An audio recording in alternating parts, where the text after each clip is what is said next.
నమస్తే. ఇన్నాళ్ళు నన్ను సపోర్ట్ చేస్తూ, ఎంకరేజ్ చేస్తూ మీ ప్రేమని నాకు అందిస్తున్న ప్రతి ఒక్కరికి కృతజ్ఞతలు. అలాగే ఈ వీడియో కూడా ఖచ్చితంగా మీకు ఉపయోగపడుతుంది. లైక్, షేర్ అండ్ సబ్స్క్రైబ్ చేసి మీ సపోర్ట్‌ని నాకు అందించండి. అలాగే ఈ వీడియో పట్ల మీకున్న అభిప్రాయాన్ని కామెంట్ సెక్షన్‌లో కామెంట్ చేసి తెలియజేయండి. ఇప్పుడు వీడియోని చూద్దాం. జీవితంలో రకరకాల సమస్యలతో బాధపడుతున్నారా? ముఖ్యంగా ఆర్థిక సమస్యలతో సతమతమవుతున్నారా? ఎన్నో పరిహారాలు చేసి అలసిపోయారా? మంచి మార్గం దొరకాలని కోరుకుంటున్నారా? అయితే రండి, విశ్వాన్ని ఎలా అడగాలో తెలుసుకుందాం. లా ఆఫ్ అట్రాక్షన్ క్లాసెస్ మీకోసం మన ఛానల్లో. వివరాల కొరకు సంప్రదించండి.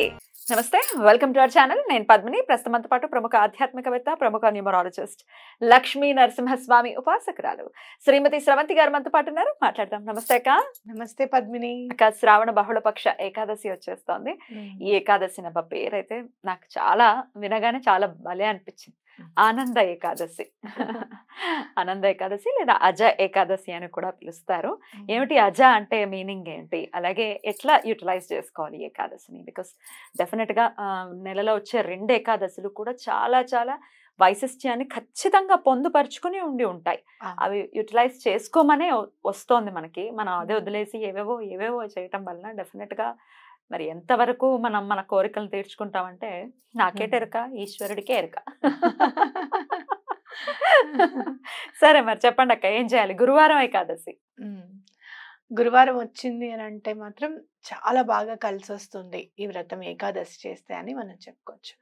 ఎందుకంటే విష్ణుమూర్తికి సంబంధించింది కాబట్టి, లక్ష్మీవారం అలాగే మళ్ళీ భృగువారం అంటే శుక్రవారం నాడు కాబట్టి అయ్యవారితో సహా అమ్మవారిని సేవించుకోవడం అని అంటే మామూలు విషయం కాదు. అది కదా, అమ్మవారికి చాలా ఇష్టం, ప్రీతిపాత్రమైనది అని చెప్పొచ్చు. ద్వాదశిని లక్ష్మీదేవితో చెప్తూ ఉంటారు. ద్వాదశి అంటేనే లక్ష్మీదేవి, ఏకాదశి అంటే విష్ణుమూర్తి. సో మీరు చెప్పినట్టు చక్కగా అలాగే వస్తుంది. ఎందుకంటే స్వామిని పూజిస్తేనే ఆవిడకి చాలా ఇష్టం అనమాట. ఆవిడ తప్పకుండా వస్తారు స్వామితో పాటు అనేది మనం ఎప్పుడు చెప్పుకుంటూ ఉంటాం.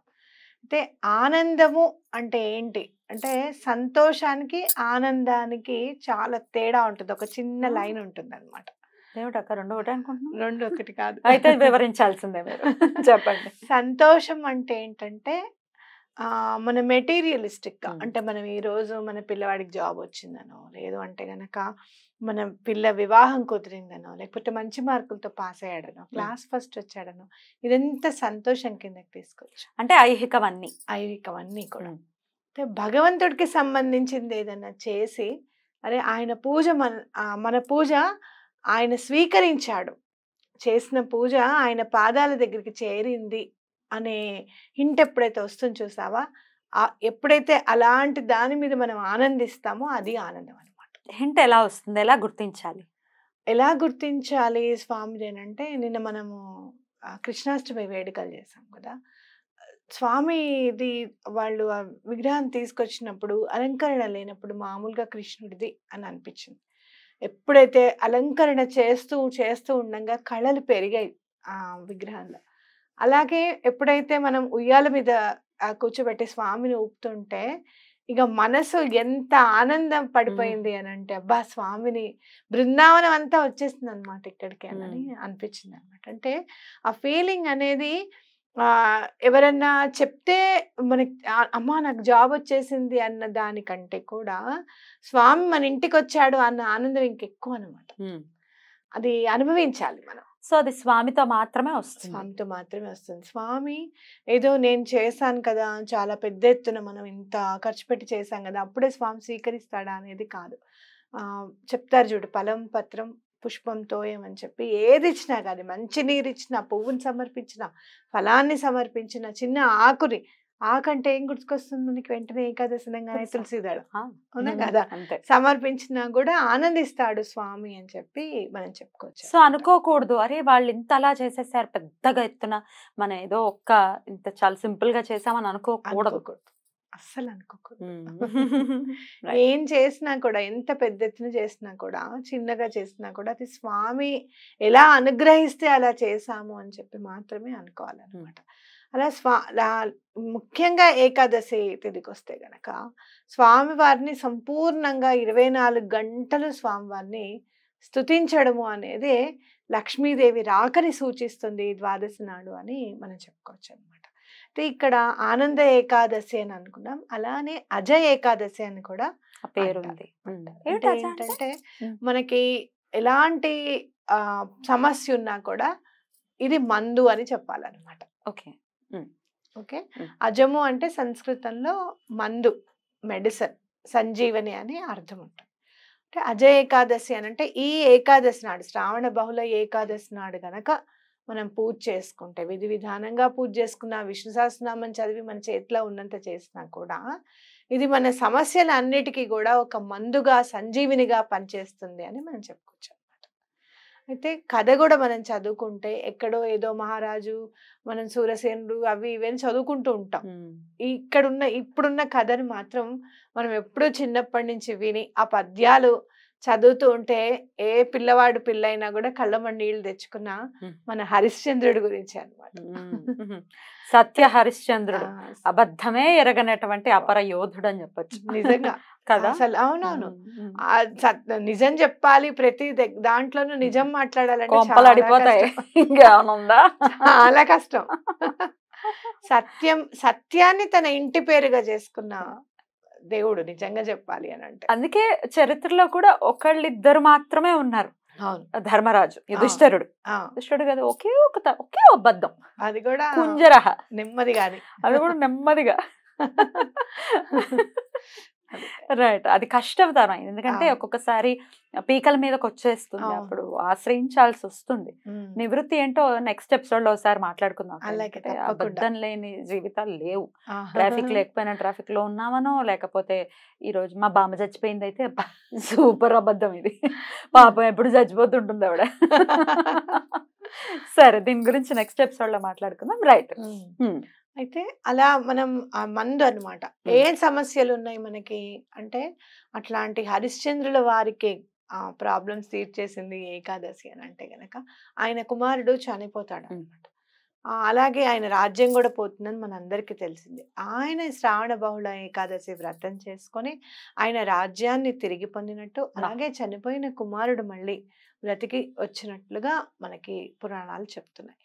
ఏదైనా కూడా ఇది జరిగిన ఇతిహాసంగానే మనం పరిగణించాలి. నేను నిన్న కూడా చెప్పాను, మనం ఏది కూడా మైథాలజీ, ఇది మిత్ అని మాత్రం మనం చెప్పుకోవద్దు. ఇది ఇతిహాసము, ఇది చరిత్ర అని మాత్రమే మనం చెప్పుకోవాలి. కాబట్టి జరిగిన చరిత్ర మనకి చెప్తోంది ఏంటి అంటే, చాలా సందర్భాల్లో మీరు చూస్తే గనక రామదాసు విషయంలో కూడా చనిపోయిన కొడుకుని బ్రతికి వచ్చినట్టుగా మనం చూస్తూనే ఉన్నాం. కాబట్టి ఇలాంటివి ఎన్నో జరిగే ఉన్నాయి. అలాగే మనది ఏదైనా కూడా మృతం అయిపోయింది అయితే మరి ఇప్పుడు చనిపోయిన కొడుకు వచ్చేస్తాడా అంటే, మనం ఇప్పుడు కలియుగంలో ఉన్నాం కాబట్టి మృతం అయిపోయింది ఏదైనా కూడా మళ్ళీ మనకి లభిస్తుంది. ఒకవేళ నిజంగానే అలా చెట్టంత కొడుకు ఎవరికైనా తల్లిదండ్రులకు పోయాడే అనుకుందాం, మళ్ళీ వాళ్ళకి భగవంతుడే ఏదో ఒక దారి చూపించి కొడుకు రూపంలో ఎవరినో ఒకళ్ళని పంపించడము, ఏ ఏ టైంకైతే ఆయన కొడుకుగా ప్రవర్తించాలో, ఏ సందర్భాన్న వాళ్ళకి అవసరము కొడుకుగా, అలా వాళ్ళకి ఆ సందర్భాన్న వాళ్ళని కరుణిస్తూ ఉండడము అనేది తప్పకుండా జరుగుతుంది అని మనం గుర్తుంచుకోవాలి. అలా అనుకోవాలి. పోయిన వస్తువులు వస్తాయి అనుకోవచ్చా? తప్పకుండా వస్తాయి. ఇప్పుడు తనకి రాజ్యం వచ్చింది కదా, మీరు ఎప్పుడైతే ఏదైనా మీ ప్రాపర్టీ ఏదైనా పోయింది అనుకుందాం, లేదు అంటే గనక ఎవరైనా ప్రాపర్టీ మీకు ఇవ్వట్లేదు వాళ్ళ దగ్గర పెట్టుకొని, అలాగే డబ్బులు ఇవ్వట్లేదు, ఆర్థికంగా కూడా చాలా ఇబ్బంది పెడుతున్నారు అని అంటే, ఈ ఏకాదశి ఆర్థిక ఇబ్బందులకి చాలా పెట్టింది పేరు అని రాసి పెట్టుకోండి. ఎందుకంటే గురువారము శుక్రవారం, అలాగే పోయింది ఏదైనా కూడా నష్టపోయింది ఏదైనా కూడా, ద్రవ్యం కావచ్చు, బంధం కావచ్చు, ఇంకేదైనా కావచ్చు, తిరిగి లభింపజేస్తుంది అని కూడా మనం చెప్పుకోవచ్చు అనమాట. భూ వివాదాలు ఏమన్నా ఉంటే కూడా తప్పకుండా తొలగిపోతుంది. ఎందుకంటే హరిశ్చంద్రుడికి రాజ్యాన్ని ప్రసాదించింది లక్ష్మీదేవి అని అంటే గనక, అలాగే అమ్మవారు మనకు కూడా ఇస్తుంది అని చెప్పి మనం గుర్తుంచుకోవాలి. తప్పకుండా అక్క. మరి ఎట్లా అక్క, ఏం చేయమంటారు? ఉపవాస దీక్షతో పాటుగా ఉపవాసం చేయడం అనేది చాలా ఇంపార్టెంట్. ఒకవేళ అలా చేయలేకపోతే గనక మీరు ఏదైనా పాలు, పళ్ళు ఏదో ఒకటి తీసుకోండి. ఎప్పుడు నేను చెప్పేది ఏంటి అంటే, బియ్యానికి సంబంధించింది ఏమీ తినకండి. ఎటువంటి పరిస్థితుల్లోనూ అన్నం తినకండి. అది సరిపోతుంది అనమాట. మీరు ఉండగలిగితే ఉండండి, లేదు అంటే గనక ద్వాదశి పారణ చేసే టైంకి మాత్రమే మనం కంపల్సరీగా పారాయణ ద్వాదశి పారాయణ ఎప్పుడు కూడా మనం టెస్ట్ చేస్తుంది అనమాట. ఎందుకంటే ఉపవాసం చేసి మనం పడుకుంటాం కదా, కొంచెం తొందరగా నిద్ర పట్టేస్తుంది చూడు ఎప్పుడైనా కూడా. ఎందుకంటే స్వామి నామస్మరణతో ఉంటాం కాబట్టి ఆకలి అనేది వేయదు, నిద్ర పట్టేస్తుంది. అలా పడుకున్నప్పుడు తొందరగా మెలకు రావాలంటే టైం పడుతుంది. కానీ ఈసారి మాత్రం 8:32 మనం స్నానాధికాలన్నీ కంప్లీట్ అయిపోయి, మన వంట వంట రెడీ అయిపోయి, స్వామివారికి నైవేద్యం పెట్టేసి ఆ టైంకి పారణ చేయాలి. 8:32 లోపు తినేయాలి, తినేసి ఎటువంటి పరిస్థితులు. రైట్ రైట్ అక్క, అద్భుతంగా వివరించారు. అలాగే 11 దీపాలు ప్రతిసారి మీరు చెప్తూనే ఉన్నారు, ఈసారి కూడా సేమ్ విధానాన్ని పాటించుకోవచ్చు కదా? సేమ్ విధానం పాటించండి.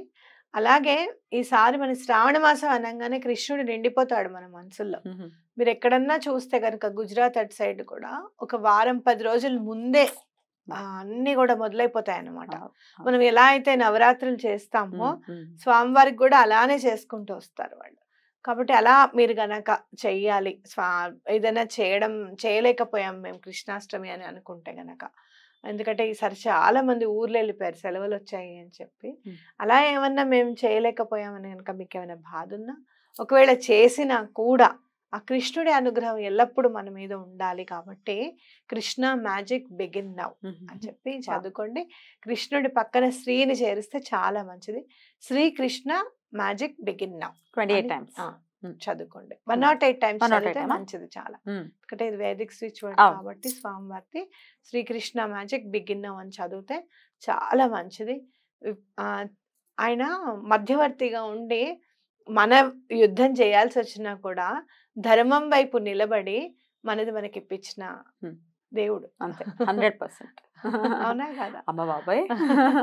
కాబట్టి తప్పకుండా ఈ స్విచ్ వర్డ్ని చదువుకోండి. తప్పకుండా అక్క, చాలా అద్భుతంగా వివరించారు. మంచి రోజుగా వస్తోంది కాబట్టి డెఫినెట్ గా ప్రతి ఒక్కరూ కూడా వినియోగించుకుని మరి మరి మరి మరి ప్రతి ఏకాదశికి చెప్పడానికి గల కారణం, ఏకాదశికి మించిన రోజు ఎటువంటి పరిస్థితుల్లో లేదు, ఇది తథ్యం. ఎందుకంటే స్థితికారకుడికి ప్రీతికరమైన రోజును, ఆ రోజును పట్టుకుంటే చాలు అన్ని కోరికలు తీరుతాయి. అంతే. జగద్గురువులు కాబట్టి గురువారం నాడు వచ్చింది కాబట్టి శ్రీకృష్ణ మ్యాజిక్ బిగిన్ నౌ అని చెప్పాను. ఓకే ఓకే, బ్యూటిఫుల్ అక్క. అలాగే ఆ రోజు పునర్వసు నక్షత్రం కూడా ఉంది, గురు నక్షత్రమే మళ్ళీ. బ్యూటిఫుల్ కదా, చాలా అద్భుతం అక్క. Thank you so very much. నమస్తే.